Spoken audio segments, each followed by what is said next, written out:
Good morning. Welcome to morning meditation. Beautiful sunny day down on the river today. Great to have you with us. And we have the joy of morning meditation of being able to explore questions that may not be what we would normally explore in a regular homily.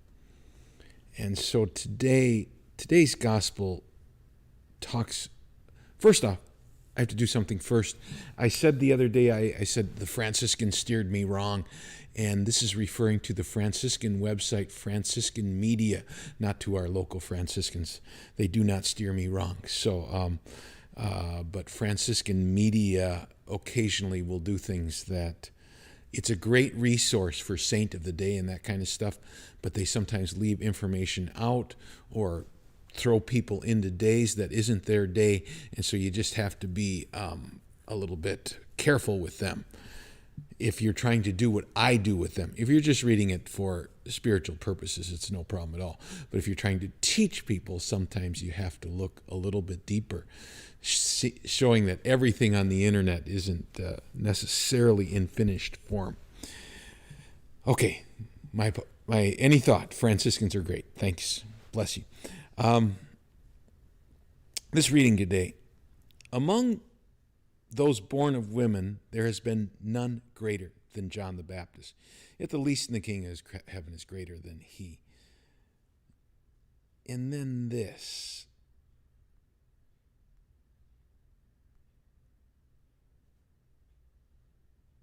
All the prophets died up to the time of John. And if you are willing to accept it, he is Elijah, the one who is to come. Whoever has ears ought to hear. Now, this thing about Elijah, there's a couple of backdrops for Elijah. First, Elijah, of course, doesn't die in the Bible. He gets sent to heaven in a flaming chariot after Elisha gets the double portion of his spirit. And so this begins this thing. Enoch does not die. Elijah does not die. And so interesting things have been done in Jewish tradition with this. The prediction in Malachi, behold, I send my messenger, and he will prepare the way before me.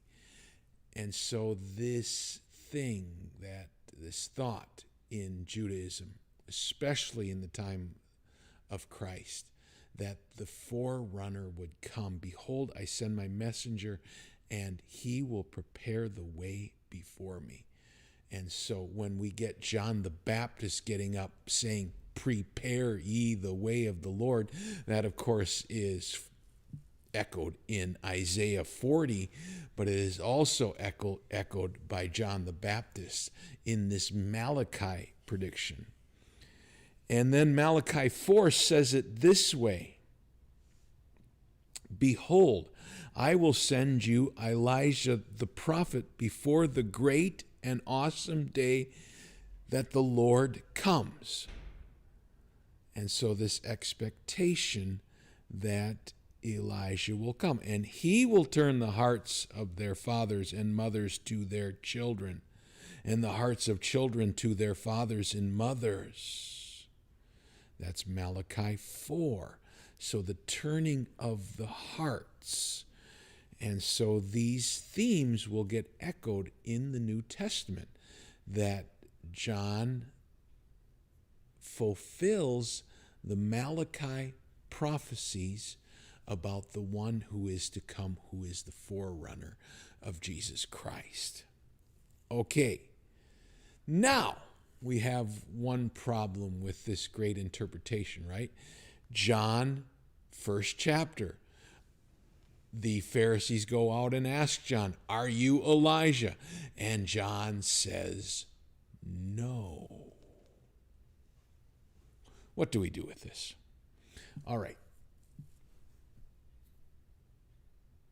At Passovers for Jewish people, they pour a cup of wine put a seat at the table, and they opened the door in the middle of the service to let Elijah come in.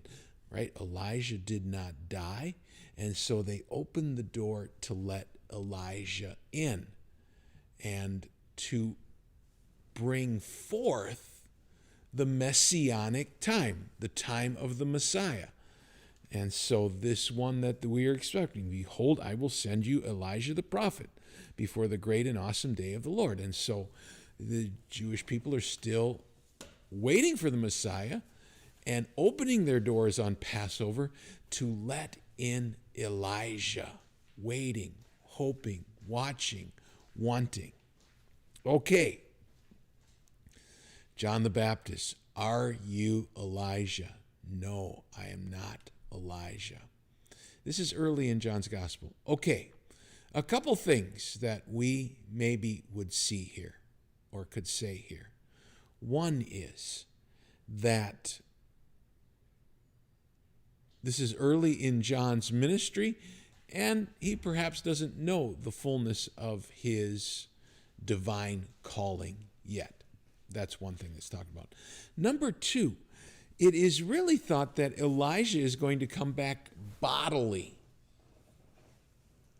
Now, this isn't what Jesus or the scriptures will say that John the Baptist does, right? Because we know John the Baptist is born of Elizabeth and Zechariah. So he's not like he's not like Elijah coming back from the heaven or wherever the chariot took him. He fulfills a different purpose. Sort of like the Old Testament prophecies that the Messiah would be a conquering king and would restore the kingdom of Israel. Jesus comes as the spiritual king and creates a spiritual kingdom.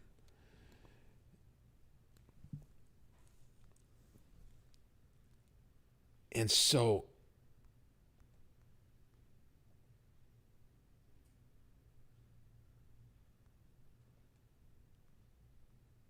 I'm just going to read you this little apocryphal text about Elijah. You were taken up by a whirlwind of fire in a chariot with horses of fire, you who are ready at the appointed time.